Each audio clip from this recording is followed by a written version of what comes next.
Chennai shopping మాల్లో ఉగాది వేడుకలు. మీ పండుగ షాపింగ్ చెన్నై షాపింగ్ మాల్లో చేయండి. అందమైన వస్త్రాలతో పాటు విలువైన బహుమతులు పొందండి. ఆపరేషన్ కగార్ ఏర్పాటు చేసినప్పుడు గత ఏడాది కేంద్ర మంత్రి అమిత్ షా ఒక మాట అనౌన్స్ చేశారు. 2026 మార్చ్ 31 కల్లా నక్సలైట్లని మేము రూపుమాపుతాము అనేది. ఇక్కడ నక్సలిజం లేకుండా చేస్తామని, త్వరలోనే దానికి ఎండ్ కార్డ్ పడబోతోంది అనేటువంటి మాటలు వినిపిస్తున్నాయి. తాజాగా మావోయిస్ట్ అగ్రనేత దేవ్జీ లొంగుబాటు తర్వాత తెలంగాణలో శాంతియుతంగా మావోయిస్టుల లొంగుబాటు పూర్తయింది అనేటువంటి ఒక మాట కూడా వినిపిస్తోంది. బట్ దీంతో పాటుగా ఆపరేషన్ కగార్ అయినా, ఆపరేషన్ బ్లాక్ ఫారెస్ట్ అయినా విజయవంతంగా సక్సెస్ అయ్యాయి అని చెప్తూ ఉన్నప్పుడు అక్కడే వినిపించేటువంటి కొన్ని మాటలు ఉన్నాయి.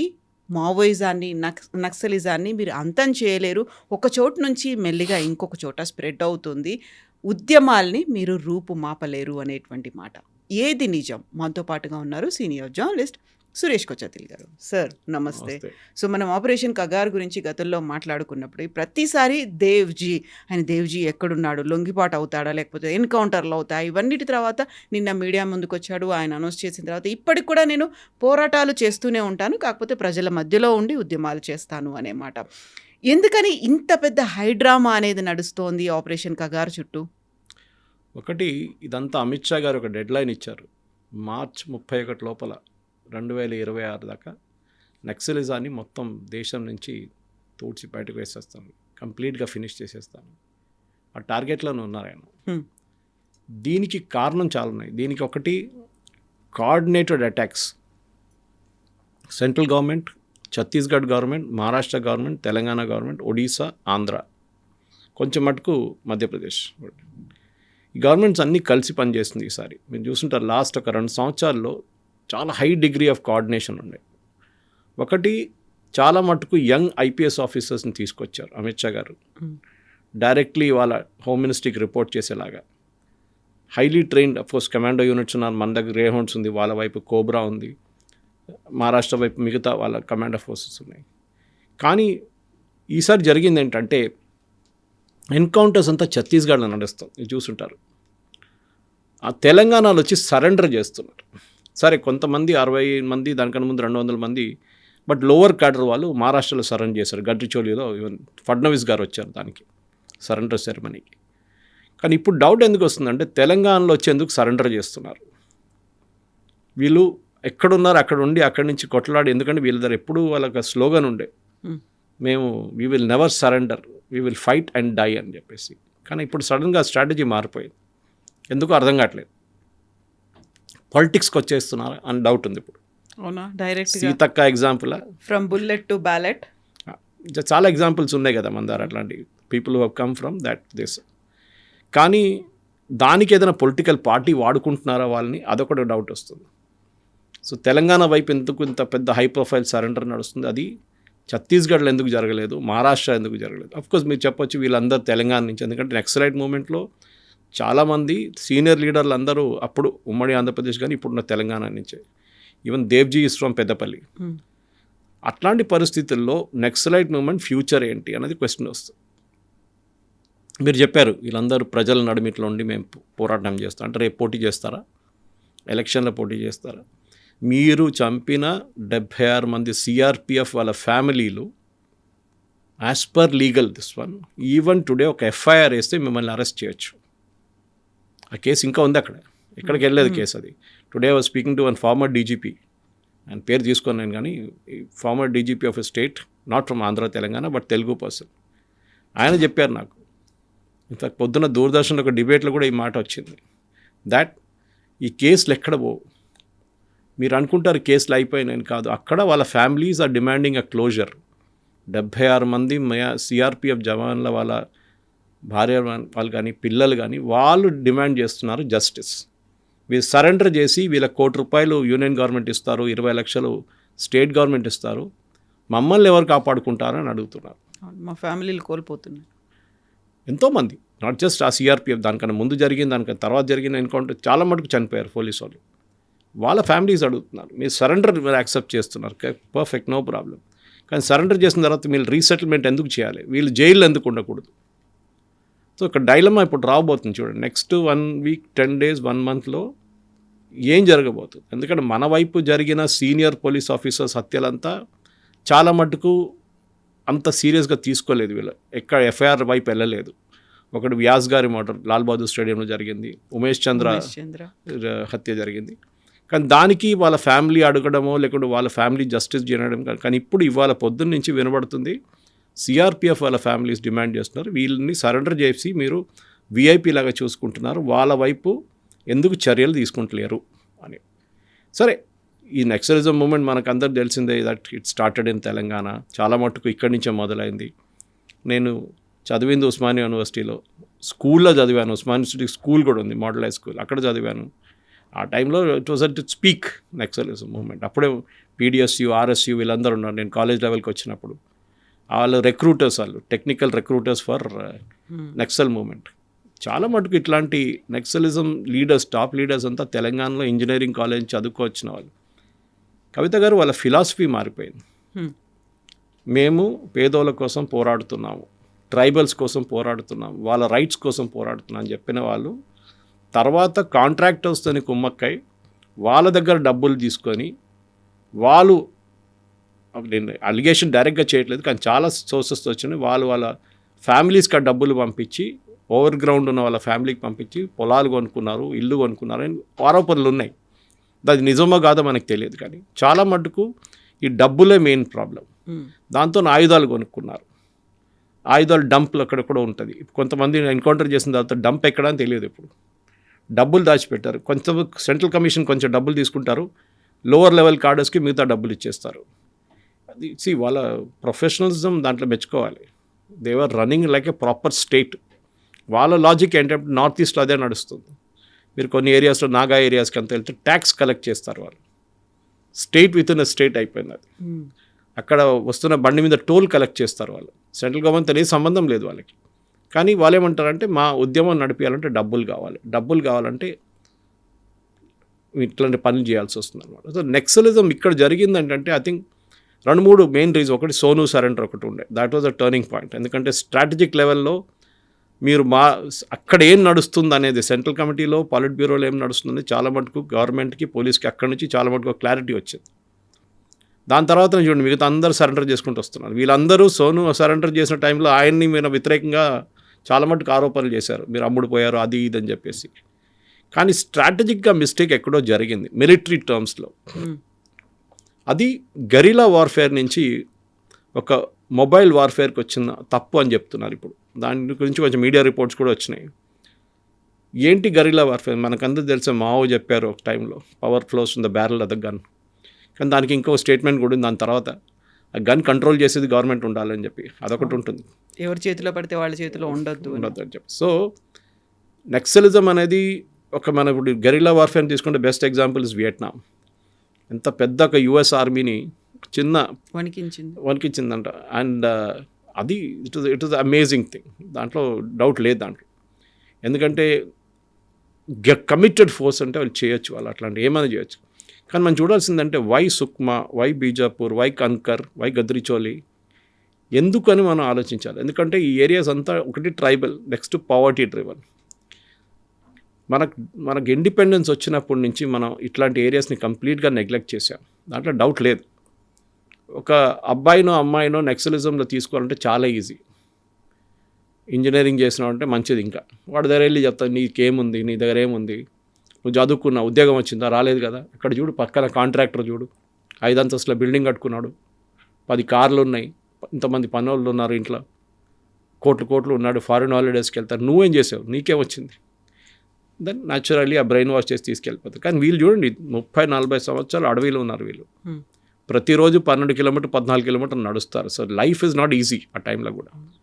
కానీ వీళ్ళది ఏం జరిగిందంటే కవిత గారు over a period of time ఈ స్ట్రాటజీ మార్చిన దాంట్లోనే మేజర్ తప్పు వచ్చింది వీళ్ళకి. ఎస్పెషలీ లాస్ట్ 10 సంవత్సరాలు మీరు చూసుంటారు. ఏ టైంలో కొండపల్లి సీతారామయ్య గారి పీడబ్ల్యూజీ నుంచి తీసుకొచ్చి దాంట్లో సిపిఐ, మావోయిస్ట్ కలిసి అందరు చేసిన దాని ప్రకారం కూడా అక్కడి నుంచి ఒక చేంజ్ ఆఫ్ స్ట్రాటజీ వచ్చింది వీళ్ళ దాంట్లో. చాలా మటుకు సక్సీడ్ అయ్యారు వీళ్ళు. అంటే మీరు ప్రతి ఊరికి వెళ్తే అక్కడ ఉన్న ట్రైబల్స్ వీళ్ళ గురించి పోలీసు వాళ్ళు ఎంత ప్రశ్నించినా కానీ వాళ్ళు మాట్లాడరు. పోలీసు వాళ్ళు భయపడుతుండే ఒక ఏరియాలో ఎంటర్ కావడానికి. లిబరేటెడ్ ఏరియాస్ అని స్టేట్మెంట్ కూడా ఇచ్చారు వాళ్ళు సిపి. ఈ ఏరియాస్ అన్ని దండకారణ్య బెల్ట్లో చాలా మటుకు లిబరేటెడ్ ఏరియాస్ ఉందని చెప్పేసి. కానీ ఏం చూసాను, 160 డిస్టర్బ్ డిస్ట్రిక్ట్స్ నుంచి ఇప్పుడు 6కి తగ్గింది. ఇప్పుడు 6 కూడా 4 అయిపోతుంది. ఇంకా బహుశా మార్చ్ 31 లోపల that will also be declared free. ఎందుకంటే ఇవాళ ఒక స్టేట్మెంట్ వచ్చింది, ఛత్తీస్గఢ్లో 14 మంది నక్సలైట్ సరెండర్ కాబోతున్నారు. దాంట్లో ఒకరు తెలంగాణ నుంచి, మిగతా 13 మంది ఛత్తీస్గఢ్ నుంచి. అంటే చాలు ఛత్తీస్గఢ్ హోమ్ మినిస్టర్కి అపీల్ చేశారు, మమ్మల్ని ఎన్కౌంటర్ చేయకండి, మేము రేడియోలో మాకు అప్రూవల్ ఇచ్చేసేయండి మీరు, మేము వచ్చి సరెండర్ చేసేస్తామని చెప్పి. సో చూడండి, ప్రతి జిల్లాలో ఇప్పుడు I think thus only 1 guy missing now, బిస్రీ అని ఉన్నారు, ఈజ్ మిస్సింగ్. జార్ఖండ్లో ఎక్కడ ఉన్నారు, వాళ్ళని కూడా ఆయన కూడా వేసుకుంటారు పోలీసు వాళ్ళు, definite, that is also sure. కానీ మనకు సోషల్ ప్రాబ్లంగా చూస్తే, సరే మీరు ఇప్పుడు డెవలప్మెంట్ తీసుకొచ్చారు, సుక్మాకి 70 సంవత్సరాల తర్వాత ఒక బస్సు వచ్చింది, స్కూల్ కడుతున్నారు, హాస్పిటల్ కడుతున్నారు, రోడ్లు వేస్తున్నారు, మొబైల్ టవర్స్ కనెక్ట్ చేస్తున్నారు, ఇదంతా డెవలప్మెంట్. అంతకుముందు వరకు అది జనతన సర్కార్ అని వాళ్ళే రన్ చేసుకుంటూ ఉండేవాళ్ళు. వాళ్ళు మొబైల్ టవర్స్ రావద్దన్నారు, ఎందుకు వస్తే మళ్ళీ వాళ్ళ మీదే దాడి జరుగుతుంది, కమ్యూనికేట్ చేయడానికి చాలా పెద్ద ప్రాబ్లం ఉంటుంది. సో దానికనమాట డెవలప్మెంట్ రాకుండా వాళ్ళు కూడా చూసుకున్నారు నక్సలైట్స్. ఎందుకంటే బస్సు వస్తే మళ్ళీ ఏంటి, వీళ్ళు బయటికి వెళ్తే మళ్ళీ బయట ఉన్న డెవలప్మెంట్ చూస్తారు. మీరు మొన్న కూడా చూసుంటారు, ఈ సరెండర్ చేసిన కొంత సీనియర్ నక్సలైట్ లీడర్స్ని మన తెలంగాణ పోలీస్ హైటెక్ సిటీ అంతా తిప్పారంట. డెవలప్మెంట్ చూడండి, ఇది చూడండి, మీరు అడవిలో ఉన్నారు ఇన్ని సంవత్సరాల నుంచి, ఇప్పుడు పిల్లలకి మేము మీ ఊరు నుంచి వచ్చే పిల్లలు కూడా ఇట్లాంటి ప్లేసెస్లో ఉద్యోగం వస్తుంది, ఇంజనీరింగ్ చేసినా కానీ ఏం చేసినా కానీ. అది దట్ ఈస్ బేసిక్లీ ఒక రివర్స్ బ్రెయిన్ వాషింగ్ అని చెప్పొచ్చు. అది ముందైతే ఉల్టా వెళ్తుండే, ఇప్పుడు ఇటువైపు వచ్చేసి. కానీ ఆ రోజు ఉస్మానియా యూనివర్సిటీలో ఉన్న నక్సలిజం మూమెంట్కి ఇప్పుడున్న ఉస్మానియా యూనివర్సిటీకి ఉన్న నక్సలిజం మూమెంట్కి సంబంధమే లేదు. ఇప్పుడు ఉస్మానియాలో వైపౌట్ అయిపోయారు కంప్లీట్. ఒక టైంలో నల్లమలకి వెళ్ళాలంటే భయపడుతుండే, అక్కడ బ్లూ టార్పోలిన్ వేసుకొని ఎవరైనా ఉంటే పోలీసు వాళ్ళకి డౌట్ వస్తుంది అప్పుడు ఇమీడియట్గా నక్సలైట్స్ వచ్చేసారని. ఆయన ఈ పీస్ టాక్స్ అని పెట్టిన దానికి చాలా క్లియర్గా that is a strategic blunder. ఎందుకంటే రీగ్రూప్ చేసుకున్నారు ఇమీడియట్గా.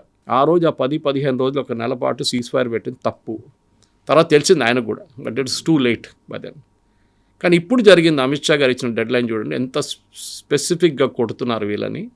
So that even senior leaders, central committee members కూడా సరెండర్ చేస్తున్నారు ఇప్పుడు. కానీ ముందుకెళ్ళి ఇంకేం జరుగుతుంది, ఇది రీగ్రూప్ అయ్యి మళ్ళీ ఇంకేమైనా రూపంలో వస్తుంది. ఎందుకంటే ఇదే అయిపోతుంది. ఎందుకంటే అక్కడ నుంచి నక్సల్బరీ వెస్ట్ బెంగాల్ నుంచి మన దగ్గరకు వచ్చింది, ఇక్కడ నుంచి మళ్ళీ ఇక్కడ అన్నోన్ ప్లేసెస్లోకి వెళ్ళిపోయి అక్కడ ఏమన్నా స్ప్రెడ్ అవుతుందా అని ఎప్పుడు అందరు అడుగుతుంది. ఇక్కడ ముందు కూడా చాలాసార్లు చెప్పాను, నన్ను చాలామంది అడుగుతారు, సురేష్ గారు వెస్ట్ బెంగాల్లో నక్సల్ బారీలో మొదలైన నక్సలిజం ఇప్పుడు అక్కడ లేదే. Correct. Kerala first elected communist government of the world, EMS Namboodiripad, naxalism అక్కడ లేదే. దానికి కారణాలు ఉన్నాయి. వెస్ట్ బెంగాల్ అండ్ కేరళ ఆ టైంలో కమ్యూనిస్ట్ వాళ్ళు రూల్ చేస్తుండే. ఆ టైంలో వాళ్ళు ల్యాండ్ రిఫార్మ్స్ తీసుకొచ్చారు. దీనికి బేసిక్ కారణం అది. అక్కడి నుంచే మొదలవుతుంది అన్ని ప్రాబ్లమ్స్. ఒక్కడికి 100 ఎకర్లు 200 ఎకర్లు ఉంటుంది, ఈ పేదోనికి 1 ఎకర్ కూడా ఉండదు. వాళ్ళు ఎట్లా జీవితం ఎట్లా నడిపించుకుంటారు. సరే భూదాన్ మూమెంట్ తీసుకొచ్చారు, ఆచార్య వినోబావే అదంతా చేశారు బాగానే, కానీ అది ఒక లిమిట్ నుంచి బయటకు వెళ్ళలేదు. అది ఉన్న భూదాన్ ల్యాండ్లో కొట్టేశారు మన వాళ్ళు ఇక్కడ హైదరాబాద్ పక్కన. ఈ పరిస్థితుల్లో land reforms was the crucial factor కేరళలో, వెస్ట్ బెంగాల్లో కూడా. Jyoti Basu government bought in land reforms. దాంతో నక్సలిజం మొత్తం అక్కడి నుంచి అవుట్ అయిపోయింది. వాళ్ళ మెయిన్ ప్లాంక్ ఏముండంటే డెవలప్మెంట్ లేదు. మీరు చూడండి, మీకు పొలాలు లేవు, ఒకడికి 100 ఎకర్లు, మీకు 1 ఎకర్ కూడా లేదు. So what you me life ఏంటని చెప్పేసి. కానీ ఇప్పుడు వచ్చిన ఆ రొమాంటిసిజం ఉంది చూడండి, నక్సలిజంది ఒక టైంలో ఉండే. ఓకే, ఆ షేగవర్ ఆ టీషర్ట్ వేసుకోవడమా, లేకుంటే మావో పోస్టర్లు పెట్టడం, ఇదంతా పోయింది ఇప్పుడు. Now it's a question of survival. So వీళ్ళకు కూడా అర్థమైపోయింది, మేము ఉంటే అడవిలో ఎక్కువ రోజులు ఉండాలి. ఎందుకంటే మీరు ఒక సెంట్రల్ కమిటీ మెంబర్ని అప్రోచ్ కావాలంటే, ఆ టైంలో నాకు గుర్తుంది చాలామంది జర్నలిస్ట్ ఇంటర్వ్యూ చేయడానికి వెళ్తుండే వీళ్ళని. వాళ్ళని ఒక ప్లేస్కి తీసుకెళ్ళి అక్కడి నుంచి మొత్తం కట్టేసి కళ్ళని కట్టేసి అదే 15-20 కిలోమీటర్ 30 కిలోమీటర్ నడిపించి 2 బండ్లు 3 బండ్లు చేంజ్ చేసి లాస్ట్లో కలుస్తారు వీళ్ళని. కానీ సెంట్రల్ కమిటీ మెంబర్స్ కూడా ఇప్పుడు 15, 50 నుంచి 22 నుంచి 4 వచ్చేస్తారు. ఈ 4 కూడా వేసుకుంటారు కొన్ని రోజుల్లో. వాళ్ళు కూడా సరెండర్ అవుతారు మోస్ట్లీ. కాకపోతే వాళ్ళని ఎన్కౌంటర్ చేసేస్తారు. ఫ్యూచర్ ఏంటి? మీరు అడిగిన ప్రశ్న అదే. ఎగ్జాక్ట్లీ. ఇప్పుడు సరెండర్ అవుతారు, లేకపోతే ఎన్కౌంటర్ చేస్తారు అంటే బెదిరించి మరి భయపెట్టి, లేదు మీరు సరెండర్ కాకపోతే మీ ప్రాణాలు తీస్తాము అంత డైరెక్ట్గా చెప్పడం. ఇప్పటిదాకా మనకు మానవ హక్కులు, ఇలాంటి పౌర హక్కులు అనేవి ఉన్నాయి కదా, అలా ఎలా చేస్తారు? వాళ్ళు కూడా they are fighting for a reason. వాళ్ళు ఇంతకాలం చేస్తూ వచ్చారు కదా, మీకెందుకు ఇంత రాజ్యం ఇంత అహంకారంతో ఎందుకు చేస్తోంది అనేది? అది 2 పర్స్పెక్టివ్స్ ఉంది కవిత గారు. మనం ఫిలాసాఫికలీ ఆలోచిస్తున్నాం, ఒకటి స్ట్రాటజికలీ ఆలోచిస్తున్నాం. There is a state which is Indian government, ఇక్కడ నక్సలిజం, నడిమిట ప్రజలు. వీళ్ళ కోసం ఏంటంటే వీళ్ళు ఫైట్ చేస్తున్న ఈ ట్రైబల్స్ కోసం, ఒక పోర్షన్ వాళ్ళ కోసం. మీకు సౌకర్యాలు గవర్నమెంట్ కల్పిస్తలేదు, మిమ్మల్ని చూసుకుంటలేరు. అండ్ అక్కడ ఉన్నటువంటి ప్రకృతిని ధ్వంసం చేస్తున్నారు. మీరు డెవలప్మెంట్ మైనింగ్ చేస్తున్నారని. సరే, మన అరకు వైపు ఉండొచ్చు, ఒరిస్సా వైపు ఉండొచ్చు, జార్ఖండ్ వైపు ఉండొచ్చు, మైనింగ్ కరెక్ట్, వాళ్ళు to a certain extent correct. కానీ దాంట్లో సెక్యూరిటీ ఫోర్స్ని చంపడం ఎందుకండి? Because security forces represent the state. మనం మళ్ళీ ఆ సిఆర్పిఎఫ్ ఇన్సిడెంట్ గురించి మాట్లాడుతున్నాం. అదే రోజు చంపిన రోజు నెక్స్ట్ డే జేఎన్యూలో పండుగ చేసుకున్నారు అక్కడున్న నక్సలైట్స్. ఏది 76 మంది చనిపోయిన దాన్ని సెలబ్రేట్ చేసుకున్నారు. పెద్ద చాలా మంది కోపం వచ్చిందని, డెఫినెట్గా కోపం వస్తుంది. సో పోలీస్ వైపు నుంచి చూస్తే వాళ్ళు స్టేట్ని రిప్రజెంట్ చేస్తున్నారు, వాళ్ళకి లా అండ్ ఆర్డర్ని మెయింటైన్ చేయాల్సి వస్తుంది. వాళ్ళ దాంట్లో కూడా సీనియర్, నేను చెప్పాను కదా, వ్యాస్ గారు కానీ ఉమేష్ చంద్ర, వీళ్ళందరూ చనిపోయారు, చాలామంది చనిపోయారు. అట్లా ఎస్పీలు చాలా మటుకు, ఈవెన్ లీడర్స్, పొలిటికల్ లీడర్స్, మన ఫార్మర్ స్పీకర్ అండ్ యంగ్స్టర్ చంపేశారు ఆయన్ని. అట్లాంటి చాలామంది ఉన్నారు. ఈవెన్ మన మాధవరెడ్డి గారు ఆలమ్న టీము, ఆయన. సో దట్ ఎంటైర్ థింగ్ ఒక స్టేట్ వర్సెస్ నక్సలైట్స్ అని వచ్చేసింది. అది క్లాస్ ఎనిమీ, వీళ్ళ కాన్సెప్ట్ అదే కదా. నేను వాళ్ళ థియరీ క్లాస్కి వెళ్తే ఇదే నేర్పిస్తారు. క్లాస్ ఎనిమీ బూర్జువా, వాని చంపాలి అంతే. So that is represented by security forces. So మన వైపు నుంచి సెక్యూరిటీ ఫోర్సెస్కి ఫ్రీ హ్యాండ్ ఇవ్వలేదు చాలా సంవత్సరాల నుంచి. కంప్లీట్ మధ్యప్రదేశ్ కాంగ్రెస్ పార్టీని వైపౌట్ చేశారు వీళ్ళు, విద్యాచరణ్ శుక్లాతో సహా. అప్పుడు ఎందుకు చేయలేదు కాంగ్రెస్ వాళ్ళు? మన్మోహన్ సింగ్ గవర్నమెంట్లో మన్మోహన్ సింగే చెప్పారు the biggest threat, internal threat is Naxalites. కానీ మీరు ఎందుకు ఏం చేయలేదు ఆ టైంలో? ఎందుకంటే వీళ్ళకి భయం ఉండే. ఒకటి, చేస్తే మా రిప్రజెంటేటివ్స్ మీద దాడి చేస్తారా, మా కాంగ్రెస్ లీడర్ని ఉండనిస్తారా, చాలా కాంట్రవర్సీస్ ఉన్నాయి దాంట్లో. కానీ అమిత్ షా గారు ఒక డిసిషన్ తీసుకున్నారు, yes we're going to finish it off once for all. అది వాళ్ళ స్ట్రాటజిక్ డైరెక్షన్ ఉండొచ్చు. బీజేపీకి నక్సలైట్స్కి ఎప్పుడు ఒక రిలేషన్షిప్ లేకుండే. చాలా మటుకు ఇక్కడ కాంగ్రెస్ వాళ్ళు చేసుకున్నారు, కానీ అక్కడ అది లేకుండా సరెండర్ పాలసీ ఉంది ఇప్పుడు కూడా తెలంగాణలో. బీజేపీ వచ్చిన తర్వాత ఈ గివ్ ఎ ఫ్రీ హ్యాండ్. నేను చెప్పినట్లు ఒక యంగ్ ఐపీఎస్ ఆఫీసర్స్ తీసుకొచ్చారు, టార్గెట్ ఇచ్చేశారు, you have to do it, మీకు ఏం కావాలంటే చెప్పండి ఇస్తాను. ఎందుకంటే నక్సలిజంని కొట్టడానికి 2 ఆయుధాలు ఉన్నాయి మెయిన్గా. ఒకటి human intelligence, next technical intelligence. Human intelligence అంటే ఏం లేదు, డబ్బులు విపరీతంగా ఖర్చు పెట్టి అక్కడున్న ఎవరెవరు వీళ్ళతో తోడున్నారో వాళ్ళని కొనుక్కోవడం. ఒకసారి వాళ్ళ దగ్గర నుంచి ఇన్ఫర్మేషన్ వస్తే ఎన్కౌంటర్ చేయడం. ఎన్కౌంటర్ చేయగానే మన వరవరరావు గారు, హరగోపాల్ గారి వాళ్ళు వెళ్తారు, అక్కడ వెళ్ళి ప్రొటెస్ట్ చేస్తారు, హైకోర్టుకి వెళ్తారు, పోస్ట్మార్టం చేయించమంటారు. ఒక వారం తర్వాత అందరు మర్చిపోతారు. ఇదే ఒక సైకిల్ రిపీట్ అవుతుంది. కానీ ఈ సైకిల్ ఎక్కడో ఒక ప్లేస్లో బ్రేక్ చేయాలంటే ఆ తప్పు జరిగింది సెంట్రల్ మిలిటరీ కమిషన్ది, shifting from guerrilla warfare to open warfare. Open వార్ఫేర్లో న్యాచురల్లీ మీరు ఎక్స్పోజ్ అయిపోతారు, న్యాచురలీగా. అన్లెస్ మీరు థిక్ అని అడవి లోపల ఉంటేనే మీకు అడ్వాంటేజ్ ఉంటుంది. కానీ మీరు ఒక రోడ్ పక్కన ఉన్న దాని నుంచి మీరు ఫైరింగ్ చేస్తారు, అదే జరుగుతుంది కదా మోస్ట్లీ. మైండ్ బ్లాస్ట్ చేసిన తర్వాత ఫైరింగ్ ఉంటుంది. కానీ ఆ స్ట్రాటజీ తీసుకొచ్చిన తప్పని వీళ్ళ పాలిట్ బ్యూరో అడ్మిట్ చేశారు. మళ్ళీ 2024లో మేము తిరిగి గరిలాకి అనగానే ఇట్స్ టూ లేట్, అయిపోయింది, ఫినిష్, మ్యాటర్ ఎండ్స్. సెకండ్ ఏంటంటే కవిత గారు, గ్రౌండ్ లెవెల్ రిక్రూట్మెంట్ లేదు. ఫస్ట్ మీరు ఒక సెంట్రల్ కమిటీ మెంబర్ని అప్రోచ్ కావాలంటే 3 సర్కిల్స్ ఉంటాయి వాళ్ళకి. ఒక సర్కిల్ బాడీ గార్డ్స్, దాని తర్వాత అవుటర్ లేయర్, అవుటర్ డిఫెన్స్, అక్కడి నుంచి 2 కిలోమీటర్ల దూరం వెళ్తే నెక్స్ట్ 1, దాని తర్వాత నెక్స్ట్ 1. కానీ ఇప్పుడు ఈ లాస్ట్కి లేదు, నడిమిట్లో కూడా లేదు. ఇప్పుడు చూడు, మనం సరెండర్ చేసిన 24 మందితో సరెండర్ చేస్తున్నారు, విచ్ ఇస్ నథింగ్. అంత సీనియర్ లెవెల్లో ఉన్న మనుషులు ఎక్కడ పోయారు వీళ్ళందరూ? చాలామంది సరెండర్ చేశారు. మీరు చూడండి, బస్తర్ వైపు కానీ గద్దిర్చోలి వైపు 600 మంది సరెండర్ చేశారు. వీళ్ళందరూ లోవర్ లెవెల్ కార్డర్స్, ట్రైబల్ ఏరియా నుంచి ట్రైబల్స్ని తీసుకుంటారు వీళ్ళు. వాళ్ళకి మోటివేషన్ లేదు, ఇప్పుడు డబ్బులు రావట్లేదు, వాళ్ళ బతుకు డేంజర్, వాళ్ళు చూస్తున్నారు ఎన్కౌంటర్ చనిపోతే మాకేమొస్తుందని. డబ్బులు రావట్లేదు అనుకున్నప్పుడు ఇప్పుడు దేవ్జీ కంటే ముందు సరెండర్ అయినటువంటి టాప్ లీడర్స్ చెప్పిన మాట, కిలోల కొద్దీ మేము బంగారం వాళ్ళకే ఇచ్చేసాము, ఆ తర్వాత కోట్ల డబ్బు కూడా ఉంది, వాటిని రిటర్న్ చేసే మేము సరెండర్ అవడానికి వచ్చామని. అంత డబ్బు అంత బంగారం ఇప్పుడైతే వాళ్ళతో పాటుగా వస్తున్నప్పుడు వాళ్ళ టీంను తీసుకొస్తున్నారు, కొన్ని మారణాయుధాలని పట్టుకొస్తున్నారు. దెన్ వాట్ అబౌట్ ఆ డంపింగ్ అవన్నీ ఏం చేస్తారు, ఎక్కడ ఉంటాయి? Big question. ఎందుకంటే చాలా మటుకు ఆరోపణలు ఎక్కడి నుంచి వచ్చింది చెప్పాను చూడండి. నేను ఈ మిస్యూజ్ ఆఫ్ మనీ గురించి కూడా వీళ్ళ నడిమిట్లో ఒక పెద్ద ప్రాబ్లం ఉండే. ఎందుకంటే వీళ్ళకు ఒక డిసిప్లిన్ ఉంది, మీరు ఏదైనా మెచ్చుకోవాలి, డిసిప్లిన్ ఉంది వాళ్ళ దాంట్లో. సో డిసిప్లిన్ని వైలేట్ చేసినప్పుడే ప్రాబ్లమ్స్ అంతా వస్తుంది. In fact I think Sonu surrender చేసినప్పుడు వెపన్స్ అక్కడ పెట్టేసి వెళ్ళిపోమని చెప్పారు. Don't take the weapons with you అని చెప్పారు సరెండర్ టైంలో. యూజువల్లీ వీళ్ళు వెపన్స్తోనే సరెండర్ చేస్తారు. కానీ ఇప్పుడు జరిగిన సరెండర్లు చూడండి, చాలా మటుకు లోవర్ లెవెల్ క్యాడర్స్ దగ్గర వెపన్స్ ఉంటుంది, వాళ్ళ దగ్గర senior committee, central committee members weapons carry చేయరు యూజువల్లీ. కానీ మీరు అడిగిన ప్రశ్నకి ఆ బంగారం ఎక్కడ పోయిందంటే ఇప్పుడు కూడా $1 బిలియన్ క్వశ్చన్. డంప్స్ ఎక్కడ ఉంది అది తెలియదు ఇప్పుడు. చాలా మటుకు డంప్స్ ఎన్కౌంటర్ అయిన తర్వాత ఎన్కౌంటర్ అయిన మనిషికి వానితో వెళ్ళిపోయింది అనమాట డంప్స్ అంతా. వాళ్ళ నాలెడ్జ్లో ఉండే ఎక్కడ ఉందని. వీళ్ళు ఎప్పుడూ ఒకరికొకరికి కనెక్షన్ మెయింటైన్ చేసుకోరు, చాలా క్లియర్ అది. ఎందుకంటే దాన్ని ఒకరిని పట్టుకుంటే నెక్స్ట్ పొజిషన్ ఎక్కడ తెలుస్తుంది ఈజీగా. వాని naturally third degree method use చేస్తే చెప్పేస్తాడు ఎక్కడ ఉందనేది. కానీ ఇప్పుడు మీరు అడిగిన ప్రశ్నకి ఎస్, అదొక పెద్ద ప్రశ్న. నెక్స్ట్ మళ్ళీ ఇది రాకుండా చూసడానికి అది ఇంకా పెద్ద ఒక ఛాలెంజ్ కవిత. ఎందుకంటే ఇంకా కొత్త రూపంలో తయారై వస్తుంది అది. And that is going to be a big question. గవర్నమెంట్కి development yes, mining responsible mining చేయాలి, ఇర్రెస్పాన్సిబుల్ మైనింగ్ కాదు. అరకు వైపు కానివ్వండి, ఇటు ఒరిస్సాల కాలంది అటువైపు, ఛత్తీస్గఢ్లో కూడా ఉంది చాలా మటుకు. Mining should be very responsible mining. ఎందుకంటే అక్కడే ఈ ప్రాబ్లం అంతా స్టార్ట్ అవుతుంది మళ్ళీ కొత్తగా. ఎందుకంటే పాత సిస్టంలో మీకు కాకతీయ యూనివర్సిటీ కానీ ఉస్మానియా యూనివర్సిటీ నుంచి ఫీడర్స్ ఉండే, మీకు రెగ్యులర్ రిక్రూట్మెంట్ ఉండే. ఇప్పుడు ఆ రిక్రూట్మెంట్ మొత్తం ఆగిపోయింది. నాకు ఇప్పుడు కూడా గుర్తుంది, చదువుకున్న టైంలో ఒకరోజు రామ్నగర్ దగ్గర మా జమోస్మానియా ఇల్లు, అక్కడి నుంచి రామ్నగర్ దగ్గర నిలబడి మాట్లాడుతున్నాం మా ఫ్రెండ్స్ అందరూ. ఒక సండే రోజు సడన్గా ఒక పోలీస్ వ్యాన్ వచ్చింది, అన్మార్క్డ్ వ్యాన్. ఒక 5 మంది దిగారు ప్లెయిన్ క్లోత్స్ వల్ల, ఒక ఫ్లాట్కి పైకి వెళ్ళారు, 5 పిల్లల్ని పట్టుకొచ్చారు కిందకి. మేము చూస్తూనే ఉన్నాం. ఏం జరిగిందంటే మాకు కూడా surprise, with in matter of seconds ఇదంతా జరిగింది. తర్వాత తెలిసిందంటే దేవర్ కొరియర్స్. వీళ్ళు ఏం చేస్తారు, కాలేజ్ పిల్లల్ని వాడుకుంటారు నక్సలైట్స్. వీళ్ళు ఎక్కడి నుంచి మెసేజ్ ఇంకో ప్లేస్కి పంపించడానికి న్యాచురల్లీ వాళ్ళని వాడుకుంటారు. ఆ చైన్ మీరు బ్రేక్ చేశారనుకోండి, then you will get to know who is where అనేది. అది ఉండే, అది కూడా పోయిన తర్వాత. సో వీళ్ళది ఏంటంటే గ్రౌండ్ లెవెల్ నుంచి మొత్తం సపోర్ట్ పోయింది వీళ్ళది.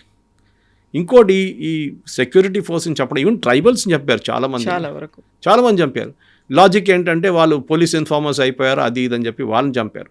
కొంతమందిని ఇవాళ డీజీపీ గారు చెప్పారు నాకు, ఉరి తీశారు చంపకుండా. ఐసిస్ ఎట్లా ఆడుకున్నారు, ఈవెన్ సెక్యూరిటీ ఫోర్సెస్ మన సిఆర్పిఎఫ్ వాళ్ళు చంపిన తర్వాత తల కట్ చేసి ఫుట్బాల్ ఆడుకున్నారంట వీళ్ళు. ఆలోచించండి, అంత దారుణమైన పరిస్థితి ఉండే అక్కడ. సో న్యాచురల్లీ సెక్యూరిటీ ఫోర్సెస్ కూడా వాళ్ళ కోపం ఉంటుంది, చేతిలో దొరికితే వీళ్ళని ఫినిష్ చేసేసారు. అది నక్సలైట్స్ తెలుసు, పోలీసు వాళ్ళకి తెలుసు. వీళ్ళ చేతిలో వాళ్ళు దొరికితే ఫినిష్, వాళ్ళ చేతిలో వీళ్ళు దొరికితే ఫినిష్ అన్నమాట. కానీ ఇప్పుడు గ్రౌండ్ లెవెల్ నుంచి మొత్తం సపోర్ట్ పోయింది, వాళ్ళ పర్సనల్ బాడీ గార్డ్స్ కూడా తగ్గిపోయారు. There is no other way. And next is మన పోలీస్ ఫోర్సెస్ కూడా మెచ్చుకోవాలి. ఒకటి నెగోషియేటింగ్ అని చెప్పి చాలా స్పెషలైజ్ స్కిల్ అది. మీరు డైరెక్ట్గా మాట్లాడితే పెద్ద ప్రాబ్లం అవుతుంది. రేపు పోలీసు వాళ్ళు మాట్లాడుతున్నారు నక్సలైట్స్ వాళ్ళు, ఇండైరెక్ట్గా మాట్లాడాల్సి వస్తుంది థర్డ్ పార్టీతో. మాట్లాడి సరెండర్ చేయడానికి నెగోషియేట్ చేయాలి. అది ఎప్పుడు బయట చెప్పారు. It is the kind of trade secret. అంత అయిన తర్వాత ప్రెస్ కాన్ఫరెన్స్ అనౌన్స్ చేసిన తర్వాతనే వీళ్ళు మీడియా ముందు తీసుకొస్తారు. ఫస్ట్ 2-3 రోజులు డీబ్రీఫింగ్ ఉంటుంది. ఐబీ వాళ్ళు ఉంటారు, ఐబీ వాళ్ళు ఇంటర్వ్యూ చేస్తారు, ఎక్కడ ఏంటి ఎంతమంది ఉన్నారు మొత్తం డీటెయిల్స్ కంప్లీట్గా అడిగిన తర్వాతనే, డీబ్రీఫింగ్ అయిన తర్వాతనే వీళ్ళని మీడియా ముందు తీసుకొస్తారు. అక్కడ కూడా ఎక్కువ ప్రశ్నలు అడగడానికి ఆపర్చునిటీ ఉండదు, అంతే న్యాచురల్లీ అంతే. కానీ ఇప్పుడు జరిగిన ఈ మార్పుల్లో అమిత్ షా గారు విల్ క్లెయిమ్ అ విక్టరీ, అంటే డౌట్ లేదు. Has proved that central government, state government కలిసి పనిచేస్తే నక్సల్ మూమెంట్ అనే మూమెంట్ని ఆపొచ్చు అని ఒక క్లాసిక్ ఎగ్జాంపుల్ అది. దీనికన్నా ముందున్న గవర్నమెంట్స్ ఎందుకు చేయలేదు అనేది, అది రమణ్ సింగ్ గవర్నమెంట్ ఛత్తీస్గఢ్లో ఉండొచ్చు, అప్పుడు బీజేపీ, దాని తర్వాత భూపేష్ బఘెల్ గవర్నమెంట్ కాంగ్రెస్ది, ఇప్పుడున్న గవర్నమెంట్, ముగ్గురు పనిచేశారు. కానీ భూపేష్ బఘెల్ గవర్నమెంట్ కొంచెం వీక్ అయిపోయారు నడిమిట్లో, అక్కడే ప్రాబ్లం వచ్చింది. ఒరిస్సా వైపు బీజేడీ నుంచి బీజేపీ గవర్నమెంట్ మూవ్ అయినప్పుడు మళ్ళీ మొదలైంది అక్కడి నుంచి ప్రెషర్. మధ్యప్రదేశ్ ఎనీవే బీజేపీ తరఫు ఉండే, అటువైపు ఫడ్నవీస్. ఇప్పుడున్న పరిస్థితుల్లో డెవలప్మెంట్ అనేది గవర్నమెంట్ ఆన్ గ్రౌండ్ చూపియాల్సి వస్తుంది. They have to show visible improvement. Adivasi పిల్లలు నాకు ఇప్పుడు కూడా గుర్తుంది, మేము ఇక్కడ నల్లమల వైపు క్యాంపులు చేస్తున్నప్పుడు, మెడికల్ క్యాంపులు అని చేస్తున్నప్పుడు అక్కడ ఉన్న ట్రైబల్స్, మన చెంచు ట్రైబల్స్, వాళ్ళు ఆర్చరీలో ఎక్స్పర్ట్స్, వాళ్ళు చాలా బాగుంటుంది. సో ఈ ఆర్చరీ ఫౌండేషన్ ఆఫ్ తెలంగాణ ఏం చేశారంటే, అప్పుడు ఉమ్మడి ఆంధ్రప్రదేశ్ ఉండే తెలంగాణ ఫౌండేషన్, తెలంగాణ వాళ్ళు వీళ్ళ కోసం కాంపిటీషన్ ఆర్గనైజ్ చేశారు ఈ మెడికల్ క్యాంప్తో సహా. దాంట్లో 10 మంది 15 మందిని ఐడెంటిఫై చేశారు, చాలా మంచి వాళ్ళని మన ఎస్ఐకి పంపించి పటియాలాలో కోచింగ్ ఇచ్చారు, స్పెషలైజ్డ్. అక్కడ కాకుండా ఇక్కడ ఢిల్లీలో ఎక్కడో ప్లేస్లో చేశారు వీళ్ళు. That is important. వాళ్ళని ఆ టాలెంట్ యూజ్ చేసుకుంటే వాళ్ళ ట్రైబల్స్, వాళ్ళు బయటికి ఎక్కువ రారు ట్రైబల్స్ ఇట్లా, కానీ వాళ్ళ ఆర్చరీ వాళ్ళకు ఒక లింబారామ్ తీసుకోండి, నేషనల్ లెవెల్ ఛాంపియన్ ఉండి, ఇవ్వదు international level. Lot of people like that వాళ్ళు ట్రైబల్ బ్యాక్గ్రౌండ్ నుంచి వస్తారు వాళ్ళు. ఇది చేయాలన్నమాట. వాళ్ళకున్న స్కిల్స్ మనం వాడుకో. నల్లమలకి వెళ్తే మీరు ఆ నల్లమల పక్కన మెయిన్ ఏరియా మన్ననూరు క్రాస్ చేసి కొంచెం ముందు వెళ్ళగానే గుడి పక్కన, గుడి నుంచి ముందుకెళ్ళి అక్కడ సొన్నిపెంట అనుకుంటా, అక్కడ దగ్గరే ఒక షాప్ ఉంది వీళ్ళది, గిరిజన్ కార్పొరేషన్ సోప్ అమ్ముతుంది. ఇప్పుడు ఉందో లేదో తెలియదు, I'm talking of 6-7 years ago. Soap, tribal gum అమ్ముతారు, ట్రైబల్ అమ్ముతారు, ఈ సోప్ నట్స్ అమ్ముతారు, హనీ ఉంటుంది. See this is where it has to come from. వాళ్ళకు ఒక ఉపాధి ఉంటేనే వాళ్ళు దాని మీద బతకొచ్చు. వీళ్ళని ఎక్స్ప్లాయిట్ చేస్తుండే ఈ మర్చెంట్స్. సోప్ నట్స్ తీసుకొస్తే చిల్లర డబ్బులు ఇస్తారు, మళ్ళీ మార్కెట్లో దానికన్నా 100 సార్లు ఎక్కువ రేట్లో అమ్ముకుంటారు. గిరిజన్ కార్పొరేషన్ కూడా it has failed, there is no doubt about it. వాళ్ళు కూడా సరిగా పనిచేయట్లేదు. సో వీళ్ళని ఇప్పుడు నెక్స్ట్ లెవెల్కి తీసుకురావాలంటే డెవలప్మెంట్లో ఒకటి మీరు వాళ్ళకొక ఎంప్లాయ్మెంట్ సోర్స్ చూపించాల్సి వస్తుంది. రెండవది వాళ్ళ పిల్లలకి చదువు చెప్పాల్సి వస్తుంది. మూడవది హౌసింగ్. ఇప్పుడు లీడర్లకు ఒకటి ₹1 ఇచ్చి మాకేమి ఇచ్చారని అడిగే ఇప్పుడు వస్తుంది చూడండి, నెక్స్ట్ అది అక్విజిషన్ వస్తుంది. ₹1 ఇస్తున్నారు సెంట్రల్ కమిటీ మెంబర్కి, మాకేమి ఇచ్చారు, మేము కూడా పోరాటం చేశాం కదా అంటారు. That is going with the point. కానీ ఇప్పుడు కూడా మెయిన్ లీడర్స్ ఎక్కడున్నారో తెలియదు, గణపతి ఎక్కడున్నారో తెలియదు, రామకృష్ణ చనిపోయారని చెప్తున్నారు. వీ డోంట్ నో వెస్ట్, ఆయన నేపాల్లో ఉన్నారంటున్నారు గణపతి. చూద్దాం whether government of India will demand his return. కానీ this is the body blow అని చెప్పొచ్చు, ఇంగ్లీష్లో అంటారు, కంప్లీట్ బాడీ బ్లో. ఇప్పుడు జరిగింది, లాస్ట్ 3 రోజులు జరిగింది. ఇంకా బహుశా ఒక వారం 10 రోజులు ఇంకా కొన్ని సరెండర్ జరగబోతుంది. మార్చ్ 31 అనేది ఉంది, డెడ్లైన్ ఇంకా టైం ఉంది, ఇంకా టైం ఉంది. సో డెఫినెట్గా ఐ థింక్ ఒక మార్పు అయితే వస్తుంది కవిత గారు. కానీ ఆ పాత సిస్టమ్కి నక్సలిజం ఎప్పుడు తిరిగి వెళ్ళదు.